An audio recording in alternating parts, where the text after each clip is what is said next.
Shalom, selamat malam, salam sejahtera untuk kita semua. Perkenalkan, nama saya Winda Vanessa Sembiring dengan NIM 11323013. Yang saya hormati Ibu Herawati Susanti S. Musir, SST, MKOM, dan teaching assistant kami, yaitu Kak Revi Emily, STRKOM. Di sini saya akan menjelaskan hasil tugas saya. Yang pertama itu, izinkan saya untuk menjelaskan sedikit materi yang sudah dijelaskan oleh ibu dosen kami. Yang pertama itu normalisasi. Normalisasi itu merupakan proses berorganisir struktur data tabel relasional untuk mengurangi duplikasi yang terdapat pada data atau tabel dan normalisasi data. Nah, pada normalisasi ini terdapat 3 cara, yaitu yang pertama first NF, yang kedua itu second NF, dan yang ketiga itu third NF. Yang pertama, yang first NF ini hanya memiliki data tunggal, tidak terdapat duplikasi. Nah, di sini saya akan menjelaskan contohnya. Yang pada tabel pertama ini, pada kelas 1, kelas 2, dan kelas 3 ini terdapat duplikasi data, sehingga dapat kita selesaikan atau kita normalisasikan hanya menjadi satu data saja. Nah, the second normal form yaitu menghilangkan parsial. Maksudnya adalah menghilangkan objek yang berbeda sehingga bertujuan untuk memastikan setiap atribut yang ada dalam kolom tersebut harus berada dalam ketergantungan penuh pada kunci utama atau key-nya dan tidak bergantung kepada atribut parsial atau kunci utamanya. Nah, yang ketiga itu ada treat and F.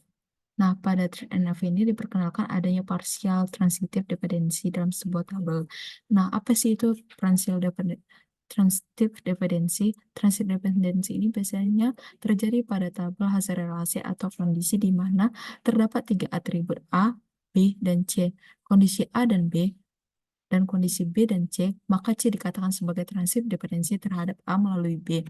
Maksudnya itu, 3NF ini jika terdapat suatu atribut yang tidak tergantung pada primikinya, maka akan bergantung pada filet yang lainnya. Maka atribut-atribut tersebut perlu dipisahkan atau dibuat menjadi baru.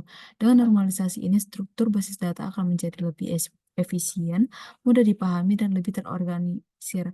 Hal ini membantu dalam pemeliharaan data, serta memisahkan risiko kesalahan dan anomali yang mungkin akan terjadi.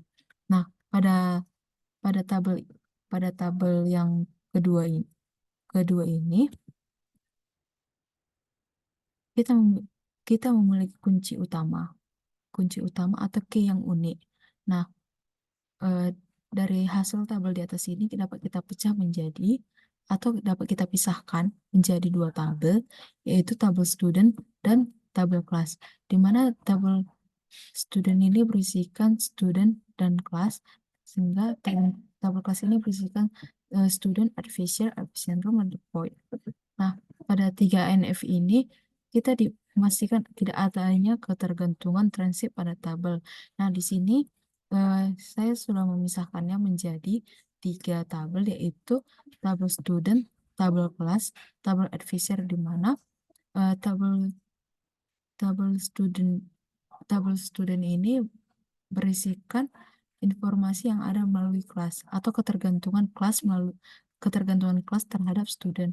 Nah, di sini juga terdapat student advisor, di mana terdapat nom ID-nya dan namanya.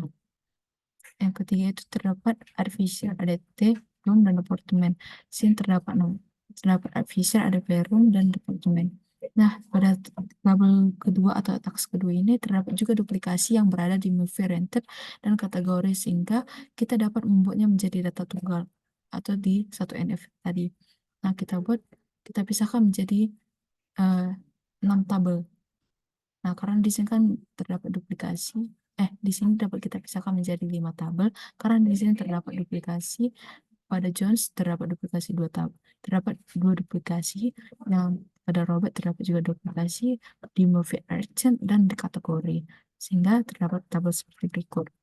Nah, pada 2NF ini juga pada tabel tersebut dapat kita pecahkan menjadi atau dapat kita pisahkan menjadi dua tabel, yaitu tabel pembeli dan tabel pembelian, di mana di sini berisikan full name, physical address, dan location.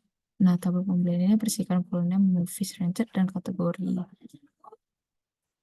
Pada 3NF ini kita buat lagi, kita pecahkan lagi menjadi 3 tabel, sehingga ini kita pisahkan menjadi 3 tabel ini untuk memastikan tidak adanya ketergantungan transitif pada tabel. Nah, di sini full name, physical address, location.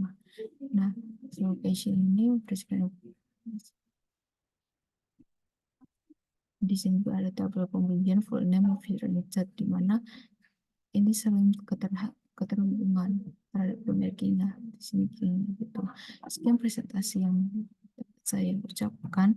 Jika ada kesalahan kata, mohon dimaafkan. Sekian dan terima kasih.